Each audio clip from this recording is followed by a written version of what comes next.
Muito boa noite. Está começando pela Rede CNT o Jogo do Poder, um espaço aberto para a discussão política. Nós da CNT acreditamos que o debate, o contraditório, é ponto de partida para o exercício de um dos direitos mais fundamentais, o de ser informado com absoluta correção e transparência. Esse é o objetivo do Jogo do Poder, que recebe hoje o secretário estadual de Agricultura, Cristino Áureo. Boa noite, Cristino. Boa noite, Ricardo. Conosco também o cientista político Geraldo Tadeu, diretor do IUPERJ. Boa noite, Geraldo. Boa noite, Ricardo. Prazer estar aqui com vocês mais uma vez. Prazer nosso em recebê-lo também mais uma vez aqui no Jogo do Poder, Geraldo. Cristino, ele é frequentador assíduo aqui dessa bancada. É sócio, habituê. É verdade. Cristino, a agricultura no Rio, durante muitos anos, foi relegada a um segundo plano. Havia um entendimento tácito de que a agricultura não tinha peso na economia do Rio de Janeiro.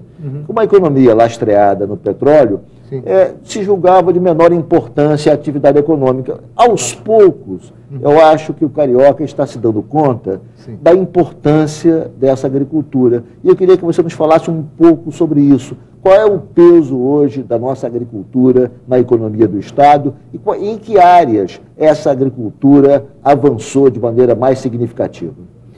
Ricardo, o conceito hoje do que representa a agricultura para o Estado tem que ser visto muito mais pela capacidade da atividade gerar ocupação, fazer com que aqueles municípios que não são diretamente envolvidos com a atividade de petróleo, nós temos 92 municípios no total, mas pouco mais de 20 municípios têm uma ligação com a principal atividade formadora do PIB, do valor da produção, que é o petróleo, como um todo, que é o petróleo. Os demais municípios precisam ter algumas vocações que sejam trabalhadas para ocupar mão de obra, para que não tenhamos um enorme vazio territorial no interior do nosso Estado. Então, a agricultura do Estado do Rio, num Estado que tem apenas 0,5% do território brasileiro, são pouco mais de 47 mil quilômetros quadrados, tem que ser vista como um ciclo histórico. Quem diz que a agricultura no Rio não tem tradição, por exemplo, erra muito, porque se tem uma coisa que existe no Estado do Rio é tradição em agricultura. Se você olhar desde o tempo da capitania hereditária, a base do Império fez com que aqui florescesse alguns ciclos importantes.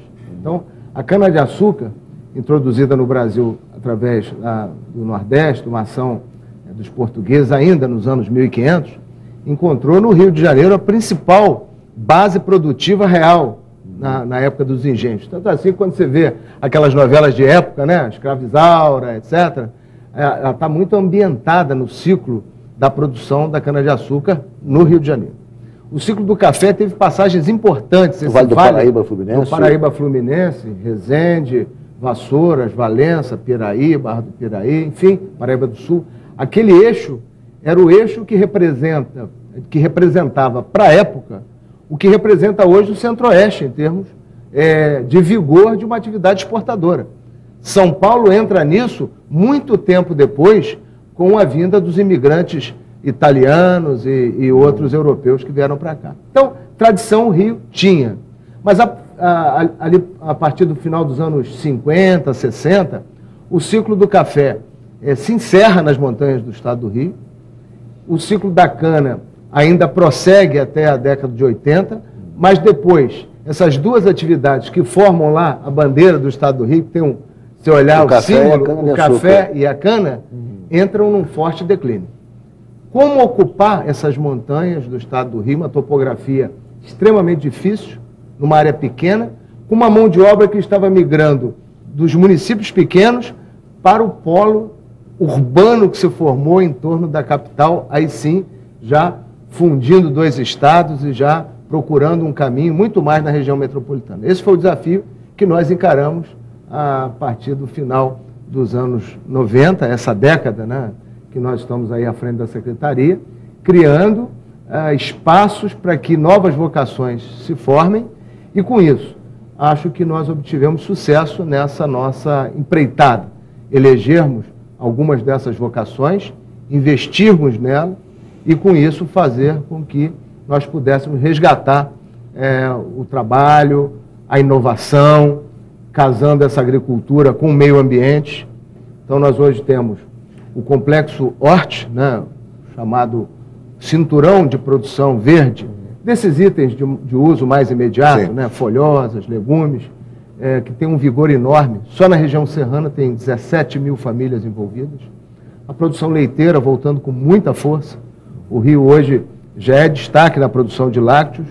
Em 5 anos vai voltar a estar entre os 10 maiores produtores de leite do Brasil. Eu vou falar sobre essas questões. Eu queria falar um pouco, fazer uma regressão histórica sobre as razões que levaram à decadência, por exemplo, da cana-de-açúcar no Norte Fluminense. Durante muitos anos, Campos era referência na produção canavieira e, de uns tempos para cá, se mostrou um processo de decadência dessa atividade agrícola. Não sei se o Rio não conseguiu acompanhar a produtividade paulista, quais foram os fatores que concorreram para que Campos hoje não tivesse mais essa importância na produção canavieira. Mais do que isso, há ainda algum movimento em Campos? Me parece que diferentemente do café, que hoje o Rio parece que tem a produção muito pequena, sim, a produção de cana-de-açúcar ainda tem alguma expressão naquela região. Quer dizer, qual é o quadro atual? Que peso tem isso? Há como se reverter esse quadro? Há como se fazer alguma coisa para que a produção daquela região, através de novas tecnologias, possa voltar a ter algum vigor? Tem sim. Eu sou otimista, né, assim, de profissão, mas é um otimismo que é um otimismo contido e embasado em dados, né, na realidade. Então, quando olhamos para a região norte fluminense, você tem ali uma área de aproximadamente 200, 230 mil hectares de baixadas, área de topografia boa, mas que não se pode usar, por exemplo, para a produção de grãos, porque elas não são áreas muito bem drenadas. Os grãos exigem períodos, como no Centro-Oeste, que produz soja, né, grande produtor de milho, você exige estações muito bem definidas. Você vai agora, essa época de inverno, no Centro-Oeste, não cai uma gota d'água, só chove na temporada de verão. Então, 6 meses chovendo, 6 meses secos. O Sudeste não é assim.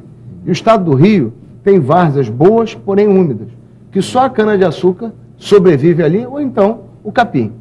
Se você comparar cana-de-açúcar e pecuária, é um desperdício você pegar uma área daquela de boa topografia e com bom grau de matéria orgânica, portanto, uma área nobre, e dedicar à pecuária extensiva. Então, formar ali uma base produtiva de cana voltada para o novo mundo do que é o etanol e a extração, digamos, de energia a partir de bagaço, de cogeração, buscar uma nova agregação de valor para a produção de cana em geral. Mas por exemplo, a instalação de usinas de etanol naquela região, não poderia fomentar essa atividade agrícola novamente? Sim. O que nós estamos buscando? O problema da região não é um problema agronômico, tem boa produtividade, é um problema societário, é um problema de qualidade de gestão ao longo de anos. Na década de 70 existiam 24 usinas. Nessa década, Moendo tem 4. Tem 4? Então, o que aconteceu?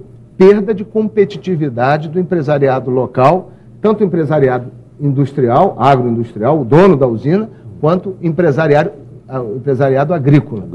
Isso fez com que as novas fronteiras, São Paulo e Centro-Oeste, quando o Brasil era no sucro alcooleiro, o sucro, né, de açúcar, quando o Brasil era só açucareiro, Campos era muito viável.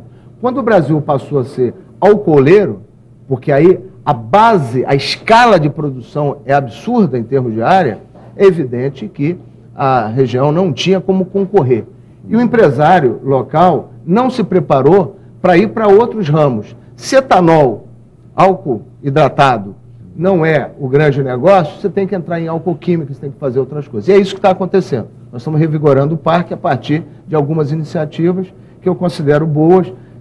Inauguramos, depois de 25 anos sem inaugurar nenhuma usina, há 1 ano e meio atrás houve a inauguração de uma nova usina e possivelmente Quissamã vai estar recebendo um empreendimento que vai ser anunciado nos próximos dias, mas que o Jogo do Poder já está meio que antecipando. Ok, vamos para um rápido intervalo, o Jogo do Poder volta em 1 minuto, hoje entrevistando o secretário Cristino Áureo, secretário estadual de Agricultura.